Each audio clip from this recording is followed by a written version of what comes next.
بسم الله الرحمن الرحيم. ازيكم يا بنات؟ عاملين ايه؟ يا رب تكونوا بخير. النهارده ان شاء الله هنعمل مع بعض وصفه حلوه جدا تنفع معانا للفطار والعشاء. هنجرب مع بعض النهارده البيض بالطريقه التركيه. بجد وصفه حلوه جدا. اللي ولادهم ما بيحبوش البيض جربوا لهم الوصفه دي وان شاء الله تعجبهم. بجد من الوصفات الحلوه جدا.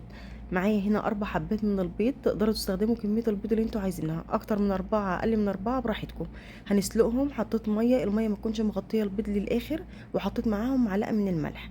سلقتهم، اول ما طبعا ما البيض ما بيبدا يغلي بهدي عليه النار وبسيبه 8 دقايق تقريبا، ما نزودش عليه اكتر من كده عشان ما يبقاش ناشف قوي ولونه يخضر من جوه. احنا عايزين لونه يبقى اصفر كده زي ما انتوا شايفين.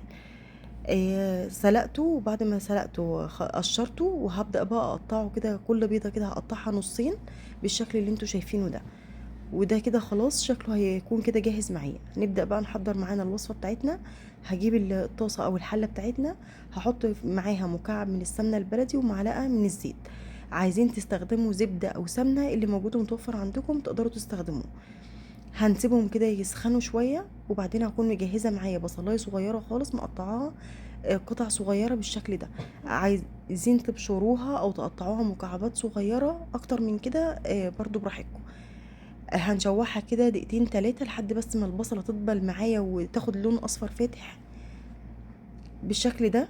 هكون مجهزة معايا دولت حبتين من الطماطم، بشراهم بالمبشرة. عايزين تقطعوها قطع صغيرة او عايزين تعملوها شرايح دواير، برضو اللي يريحكم. انا هنا بشرتها بحيث ان هي اقدر اسبكها وتتسبك معايا اسرع مع البصلة. معايا كمان فصين من الثوم، ومعايا نص حبة من انواع الفلفل الاحمر والاصفر والاخضر. تقدروا تستخدموا اي نوع موجود عندكم، اخضر بس، احمر بس، اللي موجود ومتوفر. وكمان لو عايزين تحطوا معاها فلفل شطة حار بتبقى تحفة. التوابل اللي انا استخدمتها، حطيت ملح وفلفل اسود وبابريكا. هقلبهم كده كويس جدا مع بعض واسيبهم يتسبكوا وما يبقاش فيها اي سوائل. هنسيبها كده هو تقريبا 10 دقايق لحد ما تنشف خالص وما يبقاش فيها سوائل خالص. ده شكلها كده بعد ما اتسبكت وتقلت معايا. هنجيب بقى البيض واحطه بالطريقة دي. تقدروا تحطوه باي طريقة انتوا عايزينها، بس خلوا الصفار يكون تحت. بجد يا بنات وصفة حلوة جدا. جربوها وجربوها كمان للولاد في الفطار الصبح او للعشاء. بجد مغذية جدا وحلوة، وطعمها مختلف عن البيض المسلوق العادي، وان شاء الله هتعجبهم. تقدروا كمان مش شرط تبقى فطار وغدا، ممكن كمان تعملوها في وجبة كده سريعة مع الغدا. مع شوية بطاطس مقلية وشوية بتنجان، هتبقى برضك تحفة معاكم. معايا بقى هنا كمان شوية من الجبنة الموتزاريلا، هنحطها كده هوت على الوش. تقدروا تستخدموا اي كمية انتوا عايزينها. هنحط بس شوية كده، وبعدين هنغطي عليها ونسيبها لحد ما الجبنة تسيح خالص.